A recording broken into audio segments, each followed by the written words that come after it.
Alright, so part two, a little bit more. Um, so Neal Tiles goes on to say, we're trying to evolve G4 into a unique and authentic channel for young guys, one that seeks to use technology and gadgets, viral web culture, and video games. Irreverent male programming and distinctive live event coverage to define our appeal. Um, Now, I'm not going to, dismiss that approach, but I'm curious if that's the smartest approach, because when you have other networks like Spike TV uh, and what else? A couple other networks, but I'm just trying to think that okay, when you look at other channels and their ratings. I looked, for example, the weirdest thing is my mother taught high school, and in fact, part of like my whole thing, I guess, is that because both my parents are school teachers, my grandmother was a school teacher. I've been around teachers all my life. It's kind of in my blood. This whole like, how does one individual impact another individual? So that's why I'm very fascinated by G4 TV as a whole, because uh, part of it is that you recruit interns as a part of the staff, and I'm very in support of that because you're taking individuals who they want to get into the industry of entertainment, and you're showing them the ropes. You're helping them learn how to go about it, and that's why people like Kevin Pereira are just able to walk in, and next thing you know they're co-hosting a TV program. Um, it's recognize the talent and support it. So that was great move of the original Tech TV to go for that. And even now, as G4 TV keeps having these interns come in, and they make little mistakes here and there, but really they are learning the ropes, and they're just I support that. So I can see why you can keep Attack of the Show around and X Play around, because you're helping, you're providing a sort of a service to these kids, and providing entertainment on top of that. But when you look at other networks, and in particular, because my mother watches The End, and I guess because she misses being around high school students, you go to their website, they have like 4 million people registered on their website alone. And and that channel is aimed at teenagers and young adults. So if you're barely, I wish I could find some ratings of like the number of viewers and people who were interested in G4 TV, but I couldn't. I looked up Nielsen ratings, nothing appeared on there. Zap to it, which is part of the Nielsen's ratings, they uh,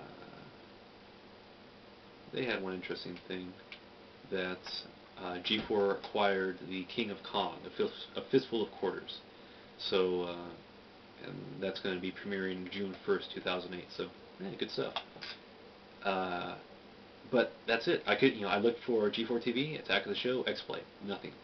Either there or there's another website, Media Week. Um, and I mean, I think the big problem with G4 TV is that nobody is aware of it. The profile of G4 TV is so small. It that's the problem, in my opinion. Nobody knows about it. You need to do better advertising. And even people who talk about it say they occasionally see commercials for G4 or Attack the Show on E. And but who watches E? So who watches E that would be interested in watching G4 TV? So I don't know. I'm just kind of curious about that. So what else? What else?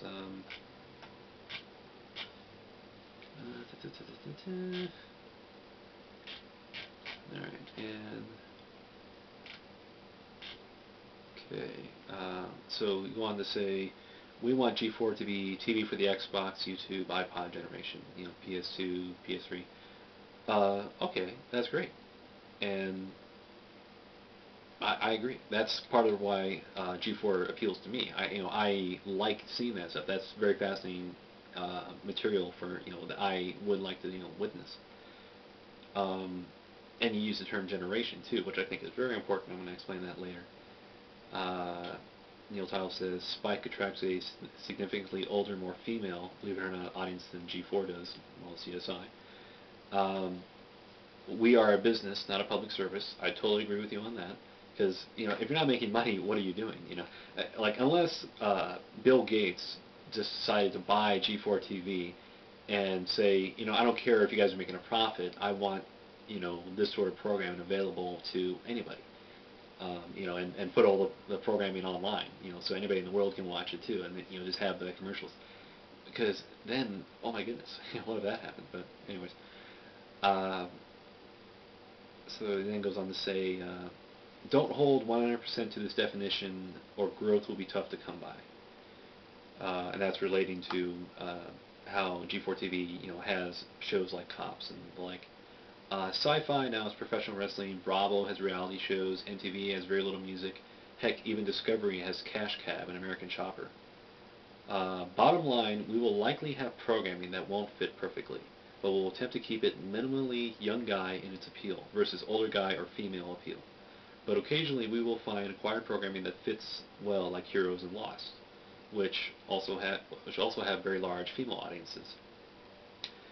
In the end, we need to cover a lot of hours, and shows like these allow us to do so in a way that fits our brand.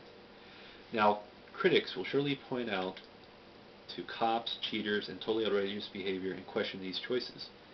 Cops was bought for about $10 million, for those not aware. But all bring a guaranteed rating that is critical as we continue to build and evolve the network. Cops is the highest rated show on G4 now, which I just can't believe. That just totally blows my mind that Cops is better, more highly rated than Attack the Show or X-Play. Because, okay, so if Attack Show has about a staff of 30 and X-Play has a staff of about 20, or, I mean, so all told there's about, maybe 50 or 60 people working at G4 TV, and really for the live, components of the programming, and they're not the highest rated shows, so those guys are just wasting their time, and since it's all about money in the bottom line, how do you justify to Comcast keeping those programs around? Let's see, it goes on to say, Mr. Neal Tiles does, but I like to point out that we still have far more video game programming each and every day than any other network. However, we need to stay in business if we are to continue to provide programming like Attack the Show, Daily X-Play, and Prime Time, no less.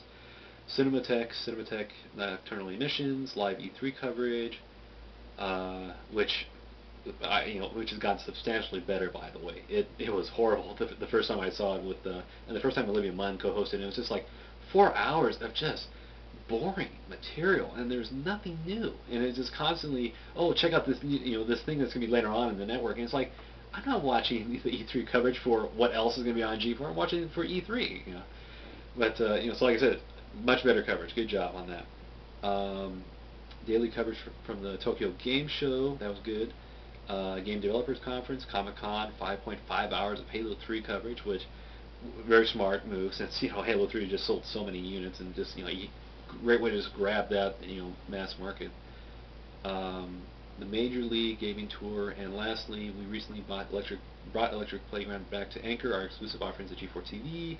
I'd also like to point out that Code Monkeys, our very first originally developed show, is about, of all things, video games. But it's more like Adam de la Pena's vehicle, and it's a, cause since he kept promoting it as a Cranky Anchors sort of spin-off show, you're basically, you just kind of grab that audience.